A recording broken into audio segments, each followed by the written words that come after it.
স্বাগত জানাচ্ছি ডিবিসি খেলার দুনিয়ায়। দেশ বিদেশের খেলাধুলার নানা খবর নিয়ে আপনাদের সাথে রয়েছে আমি তাই বনন্ত। আলোচনা করতে আমাদের সাথে যুক্ত আছেন প্রিয় সাংবাদিক দেব চৌধুরী। দেব, আপনাকে স্বাগত জানাচ্ছি, শুভ সকাল। Good morning. Good morning. কিন্তু আসলে সকালটা কতটা গুড হলো সেই প্রশ্নটা রয়ে যাচ্ছে, কারণ 190+ একটা খুব, আমি বলবো যে মামুলি টার্গেটই বলা যায়, কারণ বাংলাদেশ যেভাবে বোলিং করেছে, ডোমিনেট করেছে, সেখান থেকে সিরিজের সমতা আনাটা সবাই এক্সপেক্ট করেছে যে খুব সহজ একটা জয় হবে। ইনফ্যাক্ট 4 উইকেট পড়ে যাওয়ার পরও আমরা এক্সপেক্ট করেছি, যেহেতু তানজিম সাকিব, রিশাদও টুকটাক ব্যাটিং করতে পারেন, যেভাবে কলাপস হলো, যেভাবে ব্যাটাররা আউট হলো, বাংলাদেশের ওয়ানডে দলটাকে নিয়ে তো নানা রকম প্রশ্ন তৈরি হয়েছে। দেব, ধন্যবাদ অনন্ত। প্রশ্ন অবশ্যই তৈরি হয়েছে এবং এই প্রশ্নের অনেকগুলো যুক্তিগত ভিত্তি রয়েছে। শুধুমাত্র এই ম্যাচটা যদি আমরা চিন্তা করি তাহলে বোধহয় ঠিক ওই যুক্তিগুলো খাটে না। অনেক দিন ধরে এরকম হচ্ছে। আপনি যদি লাস্ট বাংলাদেশের ট্র্যাক রেকর্ড হিসেব করেন, সবশেষ 11 ম্যাচে 10টা হার, আফগানিস্তানের সঙ্গে আপনি হ্যাট্রিক সিরিজ হারলেন ওয়ানডেতে, একই সঙ্গে সবশেষ 5টা বাইলেটারাল সিরিজের 4টাতে আপনি হেরে এসেছেন, এটাও হেরে গেলেন। সো এই ব্যাপারগুলো একটা ধারাবাহিকতা যে একটা টিম ওয়ানডে দল হিসেবে খারাপ করছে, এবং এর অন্যতম প্রধান দায় ব্যাটারদের। তারা যেভাবে তাদের উইকেটগুলো থ্রো করে আসছেন, গুরুত্বপূর্ণ সিচুয়েশনে দায়িত্ব নিতে পারছেন না। একই সঙ্গে তাদের যে গেম অ্যাওয়ারনেস নিয়ে লম্বা সময় ধরে আলোচনা হয়, সেই গেম অ্যাওয়ারনেসের সবচেয়ে দুর্বল উদাহরণটা বিভিন্ন সময় তারা দেখিয়ে এসেছেন। এর আগেও আমরা দেখেছি 67 রানে বাংলাদেশ 7 উইকেট হারিয়েছে লাস্ট ম্যাচটাতে, যেটা আপনি বলছিলেন। বাংলাদেশ সবশেষ 8 উইকেট হারালো তারা কত 70-80 রানের মধ্যে।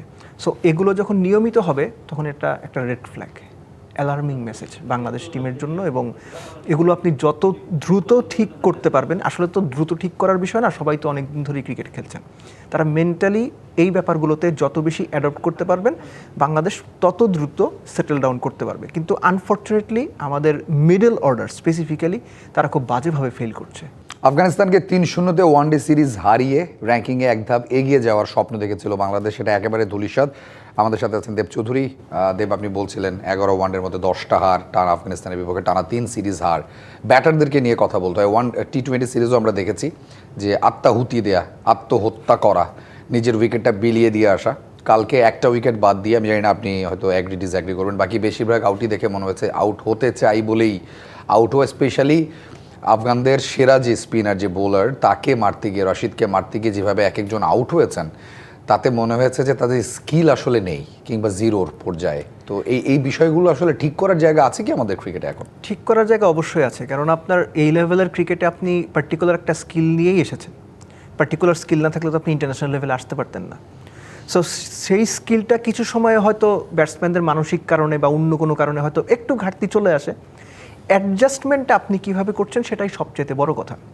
যেমন ধরেন 2 ওপেনারের কথা যদি বলি, দুজনেই অলমোস্ট সেম লেন্থের ডেলিভারিতে 2টা ভিন্ন শট খেলে আউট হয়েছেন। লেফটি তামিম, তিনি যে বলটা খেললেন কোনো বিবেচনাতেই সেটা পুল শট খেলার বল না, হুক খেলার বলও না, লেন্থ, লাইন কোনো কিছুই ওই শট খেলার মতো না। আপনি অপোজিটে আসেন সাইফ, তিনিও অলমোস্ট সেম লেন্থের বলে আপার কাট খেলেছেন।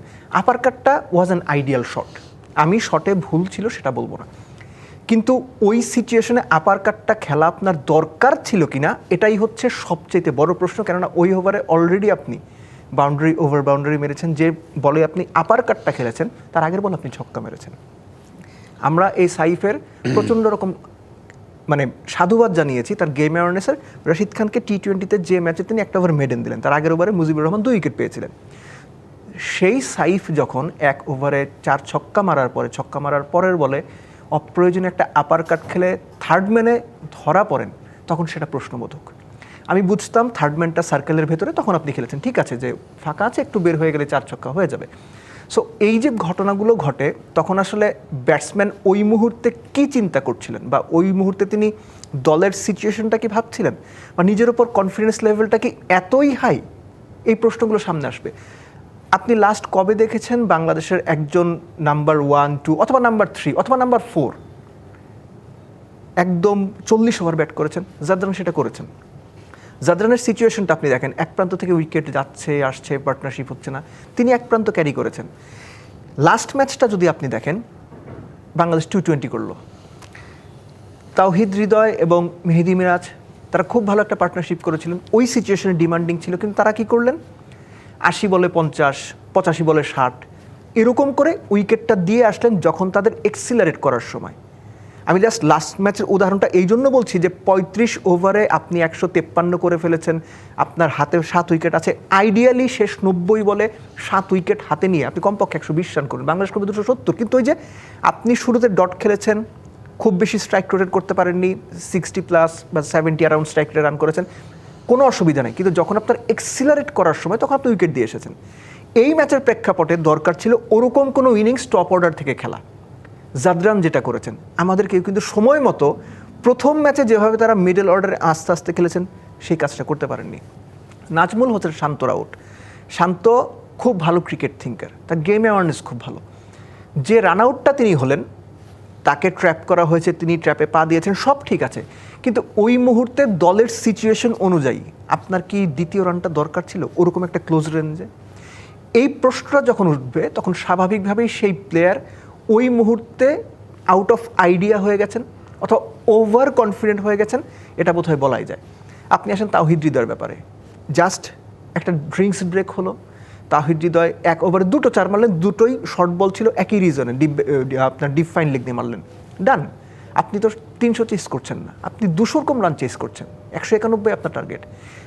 আপনি নিজেই বলছিলেন যে রশিদ খানকে তিনি মানে মাইন্ড সেট আপ হয়তো এরকমই করা ছিল যে রশিদ খানে এই বলটা আমি মারবো এবং স্লক সুইপ খেলার মতো একটা কিছু খেলবো এবং ছক্কা মারার জন্য মিড উইকেটেই টানবো। এইটা অনন্ত ক্রিকেট না, মিডল অর্ডার ব্যাটসম্যানদের জন্য এটা এক ধরনের পাপ। রশিদ খান লম্বা সময় ধরেই ওয়ার্ল্ড ক্রিকেটের টপমোস্ট বোলারদের একজন। সো আমরা প্রিভিয়াসলি দেখেছি যখন মুশফিক খেলতেন, কিংবা ধরেন সাকিব আল হাসানও ছিলেন, কিংবা মাহমুদুল্লাহ রিয়াদও, তারা কিন্তু বিভিন্ন সময় রশিদ খানদের খুব দক্ষতার সঙ্গে হ্যান্ডেল করেছেন। রশিদ খান বাংলাদেশের এগেনস্টে নেমেই 3, 4, 5 উইকেট নিয়ে বাংলাদেশকে ধসিয়ে দিয়েছে, এরকম উদাহরণ আপনি খুব বেশি দেখবেন না। একই সঙ্গে এই যে রশিদ খানের মতো বোলারদের আপনি একটা পার্টিকুলার প্ল্যান নিয়ে একটু ধৈর্য ধরে হ্যান্ডেল করবেন, সেটাও আমরা দেখতে পাইনি।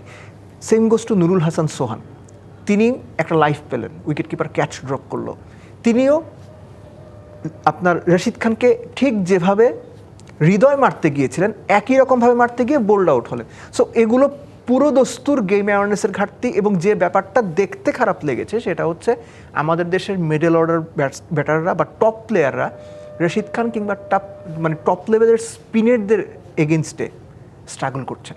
উইকেটে দাঁড়িয়ে মনে হচ্ছে তারা ভয় পাচ্ছেন, উইকেটে দাঁড়িয়ে তাদের ব্যাটিং দেখে মনে হচ্ছে তারা প্রিপেয়ার্ড না, দেখে মনে হচ্ছে তারা কোনোভাবে বল ঠেকাতে পারলেই বাঁচে। এবং ব্যাটিং যে ব্যাপারটা কিছু ক্ষেত্রে মনে হয় তাদের জন্য প্রেশার হয়ে গেছে, এবং কিছু ক্ষেত্রে এভরিথিং লুকড ভেরি আগলি। এটা কোনোভাবেই এক্সপেক্টেড ছিল না, এবং এত বাজে পারফরমেন্স আসলে নেওয়া যায় না। সাইফ হাসানের ব্যাটিংটা নিয়ে একটু কথা বলতে চাই। তিনি এশিয়া কাপে খুব ভালো করলেন, আফগানদের এগেনস্টে T20 সিরিজেও ভালো করেছেন। এবারের প্রথম ম্যাচে 26, কালকে 22। কালকের 22 যদি দেখেন, প্রবাবলি একটা ছক্কা 2টো 4 আছে, বা তার আগের ম্যাচটা তো একই রকম। তো এই যে 4-6 মারছেন, দেখে ভালো লাগছে যে একটা দুর্দান্ত পুল শট শিখেছেন, যেটা দেখতেও ভালো লাগে। কালকেও একই শট খেলেছেন, সিগনেচার শট। বাট ওভারঅল এই যে সিঙ্গেল না নেয়ার মানসিকতা সাইফের, এটা তো ওয়ানডেতে লম্বা সময় ধরে ভোগাবে। এবং কালকেও আমরা দেখেছি যে রান করছেন ঠিক আছে, টুকটাক 20, 22, 25 কন্ট্রিবিউট করে যাচ্ছেন, কিন্তু সিঙ্গেল নিচ্ছেন না। এটাও কি একটা অনেক বড় জায়গা কিনা সাইফের ব্যাটিংয়ের দুর্বলতার? নিচ্ছেন না, পারছেন না, আই গেস নিচ্ছেন না একটা ব্যাপার, যে না আমার 8 নাম্বার ব্যাটসম্যান উইকেটে আছে, আমি ভাই 4-5টা বল খেলবো, 2টো ছক্কা বা একটা 4, একটা ছক্কা মারবো, 5 বা 6 নাম্বার বলে গিয়ে সিঙ্গেল নেবো, দ্যাটস এ ডিফারেন্ট স্ট্র্যাটেজি। কিন্তু আপনি যখন নিয়মিত স্ট্রাইক রোটেট করতে ব্যর্থ হবেন, তখন এই প্রশ্নটাই আসবে যে আপনি আসলে স্ট্রাইক রোটেট করতে পারছেন না। সো সাইফের ক্ষেত্রে এই সমস্যাটা আপাতত মনে হচ্ছে। এটা শুধুমাত্র সাইফকে মেনশন করে লাভ নেই, বাংলাদেশের মিডল অর্ডারও কিন্তু এই সমস্যাটাতেই ভোগে। কেননা আপনি আধুনিক যুগের ক্রিকেট যদি দেখেন, মিডল ওভার্সগুলো আসলে খেলা নিয়ন্ত্রণের ক্ষেত্রে প্রত্যেকটা পার্টি গুরুত্বপূর্ণ। মিডল ওভার্সগুলো রিসেন্ট টাইমে বা লাস্ট 5-7 বছরগুলোতে খুব ভালো ইম্প্যাক্ট ফেলে। এখানে আপনি দেখবেন যে অন এন এভারেজ বড় দলগুলো ওভার প্রতি 5-6 অনায়াসে তুলছে, এবং এর 85% রানস যেগুলো হচ্ছে তার বেশিরভাগই স্ট্রাইক রোটেট করে সিঙ্গেলস বা ডাবলস। বাংলাদেশের মিডল অর্ডার, এমনকি টপ অর্ডারের ব্যাটাররাও এই জায়গাতে অনেক বেশি পিছিয়ে আছেন। কেননা এখনকার যুগের ক্রিকেট অ্যাপ, সেটা যদি ওয়ানডেও হয়, 300 বলের মধ্যে আপনি যদি 100 বল ডট দিয়ে ফেলেন, সেই ক্ষেত্রে আপনার জন্য রিকভার করা কিংবা ভালো উইকেটে ভালো পারফর্ম করা, ভালো রান করা, চেস করেন বা আগে ব্যাট করেন, সবসময় প্রচণ্ড রকম কঠিন হয়ে যায়।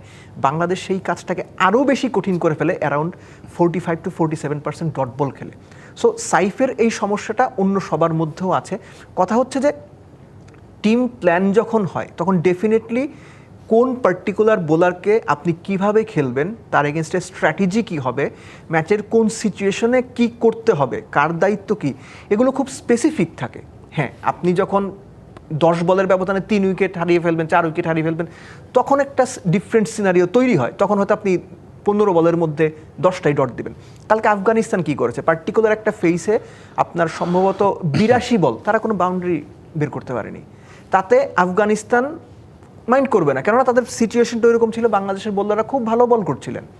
এখন বাংলাদেশও যদি ওই একই স্ট্র্যাটেজিতে যায় তাহলে মুশকিল। আফগানিস্তান তো ট্র্যাপে পড়েছে, আফগানিস্তান তো খুব ভালো ব্যাট করেনি, জাদরান ছাড়া কেউই ভালো ব্যাট করেনি। সো আপনার তো বা আপনাদের ওটা দেখেই তো বোঝা উচিত ছিল এই উইকেটে কিভাবে ব্যাট করতে হবে। But moral of the story হচ্ছে যে মিরাজের আউটটা ছাড়া টপ অর্ডারের কোনো ব্যাটসম্যান, এমনকি 5-6-7 নাম্বার ব্যাটসম্যানও কোনো ভালো শট খেলে আউট হননি। এমনকি খুব ভালো বলে যে তারা আউট হয়েছেন সেটাও না। Rashid Khan spinner, leg spinner, তিনি তো গুগলি করবেনই।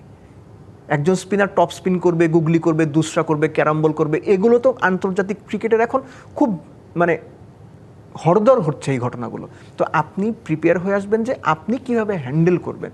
সো ওই হ্যান্ডেল করতে গিয়ে আপনি যখন গুবলেট পাকিয়ে ফেলবেন, সিদ্ধান্ত নিতে পারবেন না কি করবেন, যে আমি স্লক সুইপ খেলবো, আমি ওকে মারবই, ছক্কা মারবো রশিদ খানকে, তখন আপনার গেম অ্যাওয়ারনেস এবং সবচেয়ে বড় কথা দলের প্রতি যে দায়বদ্ধতা, আপনার দেশের প্রতি আপনার যে দায়িত্ববোধ, এই ব্যাপারগুলো প্রশ্নের মুখে ফেলে। জি, ইব্রাহিম জাদরান, ম্যাচ অ্যাওয়ারনেস দেখছেন যে অপর প্রান্ত থেকে টানা উইকেট পড়ছে, ধৈর্য ধরে খেলে গেছেন এবং যে 50টা ছিল সেটাকে স্লোলি সেটাকে 100-এর ভেরি আনলাকি যে খুব ভালো একটা ক্যাচ ধরেছেন রিশাদ, না হলে 100টাও পেয়ে যেতেন with a beautiful 6। But Zadran তো একটা বড় উদাহরণ রেখে গিয়েছিলেন এমন উইকেটে কিভাবে ব্যাট করতে হয়, যেটা আনফর্চুনেটলি আমাদের ব্যাটাররা করে উঠতে পারেনি। মিডল অর্ডারের এই বেহাল অবস্থা দেখে ব্যাক টু ব্যাক দুটো ম্যাচে আপনি দেখেছেন, আপনি কি কাউকে মিস করেন এখন ওয়ানডে টিমের মিডল অর্ডারে? মানে লিটন নেই, definitely Liton will come back, but বাকি কাউকে মিস করেন? মানে মুশফিক, মাহমুদুল্লাহ, এদেরকে কি মনে হয় যে একটু থাকলে ভালো হতো?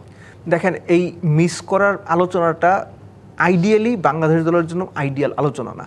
কেন আমি কথাটা বললাম, আপনি যদি এখনও চিন্তা করেন মুশফিক থাকলে ভালো হতো কিংবা রিয়াদ সাকিব থাকলে ভালো হতো, বাংলাদেশ ক্রিকেট আগাবে না। এবং বাংলাদেশ ক্রিকেট না আগানোর অন্যতম প্রধান কারণ কিন্তু এটা, যে আমরা বরাবরই মনে করেছি যে এরা গেলে কারা খেলবে। কিন্তু যারা আছে, you have to bank on them, যে তাদের উপরে ভরসাটা রাখাটা ইম্পর্টেন্ট। তারা কি কারণে পারছে না এটা সবার আগে খুঁজে বের করতে হবে এবং সেটার টোটকাটা দিতে হবে যে এইভাবে করলে ভাই তুমি পারবা। জি। সো মুশফিক থাকলে কি হইতো, সাকিব থাকলে কি হইতো, রিয়াদ থাকলে কি হইতো, এটা বাংলাদেশ টিম আমাদের ব্যাকআপে প্লেয়ার আছে মিডল অর্ডারে, মানে ধরেন যেই সেটআপ এখন খেলছে তাদের থেকে যদি আমি 2জন প্লেয়ারকে রিপ্লেস করতে চাই, আছে কিনা আমাদের মিডল অর্ডারে? ধর আপনার ঘুরে ফিরে হয়তো আফিফের নাম বলতে হবে, আপনার ইয়াসির আলী চৌধুরী রাব্বির নাম বলতে হবে, যারা ন্যাশনাল টিমে বেশ আগে খেলেছেন আবার বাদও পড়ে গেছেন। ব্যাপারটা হচ্ছে কি যে পার্টিকুলার জায়গাগুলোতে পার্টিকুলার ব্যাটার, বাংলাদেশে যখন নির্বাচকরা দল সিলেক্ট করেন তখন কিছু ক্ষেত্রে বোধ হয় এই ব্যাপারগুলো, আমি একেবারে উপেক্ষিত থাকে সেটা বলবো না, কিন্তু যথেষ্ট চিন্তা করে তারা প্লেয়ার ঠিক করেন না। যে এমন আমরা দেখেছি, একটা সিম্পল উদাহরণ, রনি তালুকদার, তিনি ওপেনিংয়ে দারুণ করছেন, সারা জীবন ওপেন করে গেছেন, তাকে যখন ন্যাশনাল টিমে আনা হলো তাকে খেলে দেওয়া হলো নাম্বার 7 পজিশনে। আমি জাস্ট উদাহরণ হিসেবে বললাম। সো এই ট্র্যাক রেকর্ড কিংবা এই ধরনের কার্যকলাপ বাংলাদেশ ক্রিকেট সিস্টেমে কিন্তু বিদ্যমান অনন্ত, যে পার্টিকুলার নাম্বার ধরেতে যে আমার এখন কি দরকার, যে 4, 5, 6 বা 5, 6, 7। আপনি মিডল অর্ডার শুধু বলছেন, বাংলাদেশের প্রপার নাম্বার 7 ব্যাটসম্যানকে, বাংলাদেশের প্রপার নাম্বার 5 ব্যাটসম্যানকে।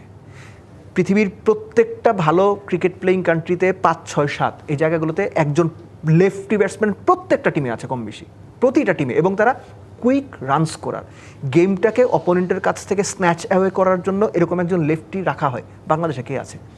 আপনি যেই মুহূর্তে শান্ত আউট হয়ে যাবেন, 4, 5, 6, 7, 8 এমনকি 9 নাম্বার পর্যন্ত আপনার কোনো লেফটি নাই, unless Shamim Patwari is there বা নাসুমকে আপনি ফ্লোটিং রোলের উপরে। আমি জাস্ট মানে বলছি, এটা অপোনেন্টের জন্য প্ল্যান করাটাকে সহজ করে দেয়। আপনি বিভিন্ন রকম উদাহরণ দিচ্ছেন, এই ম্যাচের প্রেক্ষাপটে জাকের আলীর উদাহরণটা আপনি খেয়াল করেন, 40+ বল খেলেছেন, রান করেছেন কত? এবং যতক্ষণ তিনি উইকেটে আছেন দেখে মনে হয়েছে যে যেভাবে তিনি সবশেষ 4 ইনিংসের প্রত্যেকটা ইনিংসে এলবিডব্লিউ হয়েছেন, 3বার রশিদ খানের গুগলিতে এলবিডব্লিউ হয়েছেন, আরেকবার মুজিবুর রহমানের বলে আউট হয়েছেন। এখন 5th ম্যাচে এসে তিনি একটু বাইরে একটু বোধহয় টেকনিকে সামান্য স্লাইট অ্যাডজাস্টমেন্ট করে ব্যাট করছিলেন। হ্যাঁ, তার পায়ে বল লাগছিল না, কিন্তু তাকে কি কমফোর্টেবল মনে হয়েছে? মনে হয়নি। এবং ওই জায়গা থেকে আপনি যখন এরকম অফ ফর্মের একজনকে দিনের পর দিন কন্টিনিউ করবেন, এরকম অফ ফর্মের একজনকে আপনি দিনের পর দিন ভরসা দেবেন যে না তুই পারবি, কিংবা তাকে আপনি ওই ভরসা দিয়ে পাঠাবেন যে আজকে হয়ে যাবে অসুবিধা নেই, দিনের পর দিন যখন ফেল করবে তখন ওই প্লেয়ারের মধ্যে একটা ফেক কনফিডেন্স তৈরি হবে, কিংবা ড্রেসিং রুমে আসলে কী চলছে সেটা নিয়ে একটা প্রশ্ন তৈরি হবে বা তৈরি হতে বাধ্য, এরই মধ্যে তৈরি হয়ে গেছে। যে আপনি এটা কোন স্ট্র্যাটেজিতে যাচ্ছেন, যে আপনার নাম্বার 3 ব্যাটসম্যান আউট হয়ে গেলে টানা 5 জন টানা 6 জন আপনার ডানহাতি, আপনার লেফটি কোনো অপশন নাই, অপশন থাকার পরেও তাকে আপনি খেলাচ্ছেন না, এই বিষয়গুলো আছে। সো যেটা হচ্ছে যে বাংলাদেশের স্ট্র্যাটেজিক্যাল প্ল্যান সবসময় দুর্বল হয় সেটা আমি বলবো না, যারা এক্সিকিউট করতে যান প্লেয়াররা তারা দুর্বলতার পরিচয় দেন।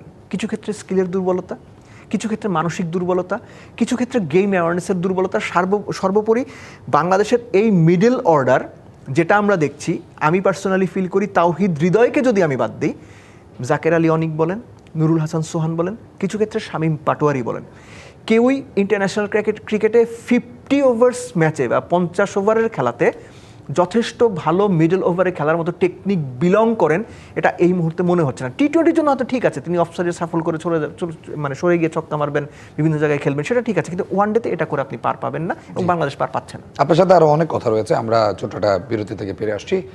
দেখছেন ডিবিসি খেলার দুনিয়া, ফিরে আসছি কিছুক্ষণের মধ্যে। বাংলাদেশ আফগানিস্তান ওয়ানডে সিরিজ নিয়ে কথা বলছি আমরা, আমাদের সাথে রয়েছেন দেব চৌধুরী। দেব, ক্যাপ্টেন্সি নিয়ে আমাদের আলোচনাটা রয়ে গেছে।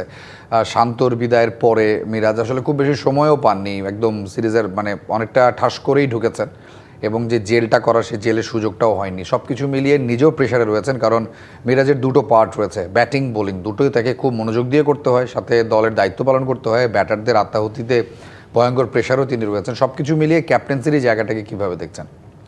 প্রথম কথা হচ্ছে যে I do feel sorry for Miraj, কেননা একটা পার্টিকুলার সিচুয়েশনে তিনি ক্যাপ্টেন হলেন এবং ক্যাপ্টেন্সি পাওয়ার পর থেকে তার দল নিয়মিত হারছে। এটা যে কোনো পৃথিবীর সবচেয়ে ভালো ক্যাপ্টেনের জন্য সর্বোচ্চ প্রেশার।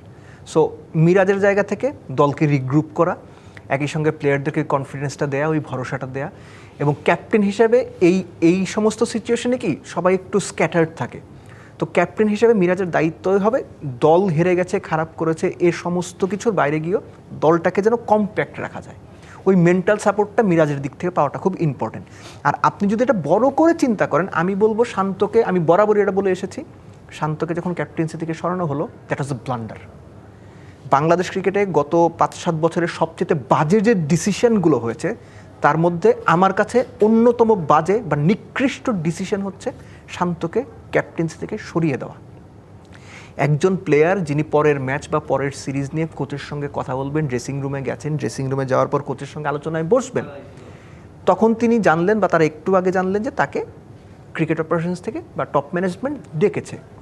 কোচকে তিনি বলে গেলেন যে আমি আসছি, উইল ডিসকাস লেটার।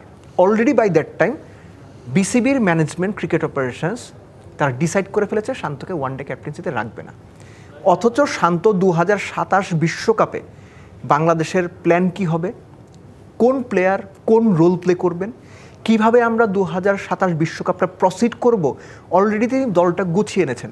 তিনি মিটিংয়ে গেলেন, মিটিং থেকে ফিরে আসলেন, কোচ ফিল সিমন্স তাকে জিজ্ঞেস করলো হোয়াট অ্যাবাউট দ্য ডিসকাশন, শান্তর রিপ্লাই ছিল I am no longer the captain, talk to the new captain. He picked his bag and went out. এই যখন আপনার ক্রিকেট সংস্কৃতি, আপনি যখন একজন সেটেল ক্যাপ্টেন, একটা সেটেল টিম, একটা সেটেল প্ল্যান এইভাবে ডিস্টার্ব করবেন আনইথিক্যালি এবং আনওয়াইজলি, একদমই ওয়াইজ হয়নি ব্যাপারটা, তখন সেটার যে ইম্প্যাক্টটা পড়ার কথা, সেই ইম্প্যাক্ট বা সেটার ফল বাংলাদেশ এখন ভোগ করছে। শান্ত থাকলেও বাংলাদেশ 10 ম্যাচে 9টা হারতে পারতো, 11 ম্যাচে 10টা হারতে পারতো, আমি সেদিকে যাচ্ছি না, কিন্তু যে ট্রেডিশনটা আপনারা সেট করলেন, যে বাজে উদাহরণ আপনারা মানুষের সামনে বা প্লেয়ারদের সামনে নিয়ে আসলেন, এটার প্রত্যেকটা জায়গায় ইম্প্যাক্ট ফেলে। ফার্স্ট ওয়ানডেতে আমরা দেখেছি শান্ত বারবার বিভিন্ন প্লেয়ারের কাছে গিয়ে বলছিলেন, বোলারদের কাছে গিয়ে যে কী করতে হবে না করতে হবে, শান্ত তার ইম্প্যাক্টটা রাখছেন সিনিয়র প্লেয়ার হিসেবে, সবাইকে যখন যতটুকু ইনপুট দেওয়া দরকার, মিরাজকেও হেল্প করছেন, কিন্তু এই যে শান্তকে সরিয়ে দেওয়া, এটা বড় ইম্প্যাক্ট ফেলেছে বাংলাদেশে। আপনি মানেন আর না মানেন, আমি এটা মানি। এবং একই সঙ্গে বাংলাদেশের টেস্ট ক্যাপ্টেন এখন কি আপনি বলতে পারবেন না, কয়দিন পর সিরিজ, যাদের এগেনস্টে সিরিজ তারা তাদের টেস্ট ক্যাপ্টেন ডিক্লেয়ার করেছে, টিম ডিক্লেয়ার করে দিয়েছে, বাংলাদেশ জানে না তাদের টেস্ট ক্যাপ্টেন কে হবে। শান্তর উদাহরণটা দিচ্ছিলাম। এখন আপনার টি-20-র অধিনায়ককে জাকের আলী অনিক, ওয়ানডেতে ভাইস ক্যাপ্টেনকে। কোনো ভাইস আপনি কি ক্যাপ্টেন আমাদের নেই। এখন জাকেরকে হুট করে, মিরাজ তো খারাপ করছে ক্যাপ্টেন হিসেবে, দল খারাপ করছে, হুট করে সরে আপনি জাকেরকে ক্যাপ্টেন্সি দেবেন? হুট করেই তো টি20 আমি সেটাই বলছি, এই যে সিদ্ধান্তগুলো নেওয়া হয়, যারা সিদ্ধান্ত নেন তারা তো বিভিন্ন সময় ধরেন যে আমরা দেখেছি মানে অনেক রকম কথা বলেন, অনেক রকম প্রফেশনালিজমের কথা বলেন, অনেক রকম ধারাবাহিকতার কথা বলেন, অনেক রকম বুকিশ কথাবার্তা বলেন, যে বইয়ে লেখা আছে একদম অ্যাজ পার টেক্সট বুক, শুনতে খুব ভালো লাগতো। তারাই যখন এখন দায়িত্বে এসেছেন, তারা দায়িত্বে এসে একের পর এক ব্লান্ডার। আপনার প্রশ্ন বা অঙ্গুলি আসলে নির্বাচকদের দিকেই যাচ্ছে। নির্বাচকদের দিকে না, ক্রিকেট ম্যানেজমেন্টের দিকে, স্পেসিফিক্যালি ক্রিকেট অপারেশনসের দিকে। ক্রিকেট অপারেশনসের নির্বুদ্ধিতায় হঠকারী সিদ্ধান্ত ছিল ক্যাপ্টেন নাজমুল হোসেন শান্তকে ওয়ানডে ক্যাপ্টেন্সি থেকে সরিয়ে দেওয়া, এবং শান্ত যদি না পরবর্তী টেস্ট সিরিজটা থাকতো, তিনি ওই দিনই টেস্ট ক্যাপ্টেন্সি ছেড়ে দিতেন। সো এই যে আপনারা ট্রেডিশনটা তৈরি করছেন, এগুলোর ইম্প্যাক্ট ড্রেসিং রুমে থাকবে। আমাদের মনে হয় মানে আমরা সম্ভবত একমাত্র টেস্ট প্লেইং কান্ট্রি যাদের কোনো ফরম্যাটে ভাইস ক্যাপ্টেন নেই, এবং প্রবাবলি একবারই ভাইস ক্যাপ্টেন নেই, থাকলেও তার কোনো ভ্যালু নেই। একবারই মনে হয় শুধু শেখ মাহিদির কথা বলা হয়েছিল যে আমরা সামনের বিশ্বকাপকে মাথায় রেখে শেখ মাহিদিকে একটু নাড়িয়ে চাড়িয়ে দেখি, উনি নিজেই তো টি20 দলে ঢুকে বেরিয়ে যান। সেটা হচ্ছে যে জাকের আলী অনিককে আপনার ভবিষ্যৎ টি20 ক্যাপ্টেন, জাকের আলী অনেক তো ডোমেস্টিকে কোনোদিন করেননি ক্যাপ্টেন্সি। তাকে আপনি ক্যাপ্টেন্সি দিলেন কোন বিবেচনায়, কার বুদ্ধিতে, কেন, কার সিদ্ধান্তে? এই যে আপনি সিদ্ধান্তটা নিলেন, যিনি কোনোদিন বাংলাদেশের ডোমেস্টিকে প্রপার ক্যাপ্টেন্সি করেন নাই, তাকে আপনি ইন্টারন্যাশনাল ম্যাচে হুট করে ক্যাপ্টেন বানিয়ে নামাই দিলেন। এটাই প্রমাণ করে যে আপনি ক্রিকেটটাকে ঠিক কিভাবে দেখছেন। বাসার ড্রয়িং রুমে আজকে আমার এখানে ফুলদানিটা এখানে আমি সরিয়ে এখানে রাখলাম, টিভিটা ওয়ালে লাগানো না, নিচে নামিয়ে আনলাম, এগুলো হচ্ছে। এগুলো করে ক্রিকেট টিমটাকে আনস্টেবল করে দেওয়া হচ্ছে। ক্রিকেটাররা মাঠে পারফর্ম করতে পারছে না, এটা ক্রিকেটারদের দায়। যারা ক্রিকেট ম্যানেজমেন্টে আছেন, পেছনে ড্রেসিং রুমে বসে থাকেন, তারা যে নানান রকম হঠকারী সিদ্ধান্ত নিচ্ছেন, তাদের দায়টা আরও বেশি। জি, এখন বাংলাদেশের মানসিক যে অবস্থা, তাতে তৃতীয় ওয়ানডে রয়ে গেছে। আমি জানি না সেখানে আসলে কিভাবে তারা ফেস করবেন বা আদৌ জয় পাবেন কিনা। এরপর দেশে ফিরেই ওয়ানডে সিরিজ রয়েছে ওয়েস্ট ইন্ডিজের সাথে। নিজেদের মাটিতে ওয়ানডেতে বাংলাদেশ অলওয়েজ স্ট্রং, কিন্তু এই মানসিকতা নিয়ে ওয়েস্ট ইন্ডিজের বিপক্ষেও সিরিজটা যদি বাংলাদেশ হেরে বসে, অবাক হওয়ার কিছু থাকবে না। বিপিএল হচ্ছে, ডিসেম্বরেই শুরু হবে এবং সেটা হয়তো 1 মাস 1.5 মাসের মধ্যে শেষ করা হবে। দেব চৌধুরী আছেন আমাদের সাথে। দেব, বিপিএলে এবার বলা হচ্ছে 5টা দল হলেও তারা খেলবেন, that's a good sign, but 10টা দল তারা এক্সপেক্ট করেন, এবং 3 বছরের যে চুক্তির যে ব্যাপারটা, যে অন্তত 3 বছরের জন্য আপনাকে দল নিতে হবে, সেটা 5 বছর করা হয়েছে। বাংলাদেশের কনটেক্সটে একটা যারা টাকা লগ্নি করবে বিপিএল একটা দলের উপরে, 5 বছরের জন্য লগ্নি করার মতো সামর্থ্য বাংলাদেশ কোম্পানিগুলোর আছে? অনেক কোম্পানির আছে অনন্ত, আমি যতটুকু জানি আর কি বা বুঝি। কথা হচ্ছে 5 বছরের জন্য লগ্নি করতে তারা আগ্রহী হবে কিনা। কারণ বিপিএলে, লাস্ট বিপিএলটা যদি আপনি দেখেন, বিপিএলে যে ধরনের সমস্যা তৈরি হয়, যে ধরনের দুর্নাম তৈরি হয়, যে ধরনের অভিযোগগুলো আসে, আপনি কি 10 কোটি টাকা খরচ করে পারি আর 5 বছরে ধরুন 60 কোটি টাকা খরচ করে এই দুর্নাম ঘাড়ে নিতে চাইবেন? টাকা খরচ করে দুর্নাম আপনি ঘাড়ে নেবেন? 5টা না, 4টা ভালো ফ্র্যাঞ্চাইজিও যদি আসে, তাও আমি বিপিএল করার পক্ষে। ইফ ইউ আস্ক মি, 4টা ফ্র্যাঞ্চাইজি নিয়েও, কিন্তু সেটা সাস্টেইনেবল একটা ভালো বেজের উপরে বিপিএলটা হতে হবে। লাস্ট ইয়ার দেখেন, এই কথাটা আমি বারবার বলেছি, এটা খুবই লজ্জাজনক হয়েছে যে একজন ফ্র্যাঞ্চাইজি মালিক টাকা না দিয়ে পালিয়ে যাবেন, এই কারণে হোটেল কর্তৃপক্ষ তাকে আটকে রেখেছে তার রুমে। এটা সবাই জানে, সবাই গণমাধ্যমে সংবাদ হয়েছে। তো ব্যাপারটা হচ্ছে যে আপনি ফ্র্যাঞ্চাইজি হয়তো পেয়ে যাবেন, কিন্তু লাস্ট 2-3টা বিপিএলে যে ধরনের ফ্র্যাঞ্চাইজিগুলো এসেছে, ওই ধরনের ফ্র্যাঞ্চাইজি যদি আবার আসে, তাতে লাভের লাভ কোনো কিছু হবে না। আর এই যে 12 থেকে 16তম এডিশন, এই 5টার জন্য যদি আপনার ওই চিন্তাভাবনায় থাকে যে আমি কোনোভাবে বিপিএলটা করে ফেলবো, এটাই আমার টপমোস্ট প্রায়োরিটি, তাহলে আপনি হয়তো যে আসবে তাকেই আপনি নিয়ে নেবেন, খুব বেশি যাচাই বাছাই করবেন না। কিন্তু আপনার যদি লং রানে চিন্তা থাকে যে না, আমি বিপিএলটাকে আগে যে জায়গাটাতে ছিল ওরকম একটা জায়গাতে নিয়ে যাওয়ার চেষ্টা করব, আপ্রাণ চেষ্টা করব, তাহলে হয়তো আপনি ফ্র্যাঞ্চাইজি নেবার ক্ষেত্রে অনেক ভেবে চিনতে তাদের ফিনান্সিয়ালস, ট্যাক্স পেপারস বা তাদের রেপুটেশন বা মার্কেটে তারা ঠিক কী ধরনের কাজ করে, এগুলো বিবেচনা করে ফ্র্যাঞ্চাইজি। ক্রিকেটের প্রতি ভালোবাসাও তাদের থাকতে হবে, কারণ লং রানে একটা ব্যাপার হচ্ছে ক্রিকেটের প্রতি, এটা হচ্ছে ইসমাইল হায়দার মল্লিক বলতেন যে না, আমরা কোনো রেভিনিউ শেয়ার করব না, ক্রিকেটের প্রতি ভালোবাসা থেকে আসতে হবে। শুধুমাত্র ভালোবেসে ক্রিকেটের জন্য প্রত্যেক বছর আপনি 10-15 কোটি টাকা খরচ করবেন, কতদিন খরচ করবেন? জি দেব, আমাদের হাতে একেবারেই সময় নেই। আমি 30 সেকেন্ডস আপনার কাছ থেকে একটু জানতে চাই যে এনসিএল একটা টুর্নামেন্ট হচ্ছে, সেটার ফাইনাল আজকে, এবং আমাদের সাংবাদিকদের নানা আলোচনা হয়, সে আলোচনায় এরকমও বলা হয়েছে যে পৃথিবীর সবচেয়ে খারাপ টি20 টুর্নামেন্টগুলোর একটি এনসিএল, খুবই বোল্ড স্টেটমেন্ট, বাট আপনি আরো ভালো বুঝবেন। কেমন লাগছে এই এনসিএল টি20? দেখেন আমি ওইভাবে বলতে চাই না, বাট এনসিএল যদি খারাপ টুর্নামেন্টও হয়, যদি কেউ মনে করে, তাও আমি এটা আয়োজনের পক্ষে।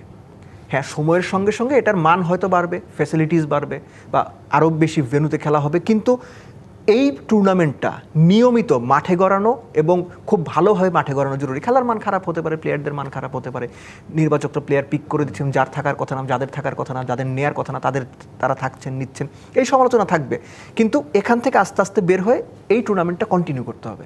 থ্যাংক ইউ সো মাচ দেব চৌধুরী, নিশ্চয়ই আপনার সাথে আবারও কথা হবে।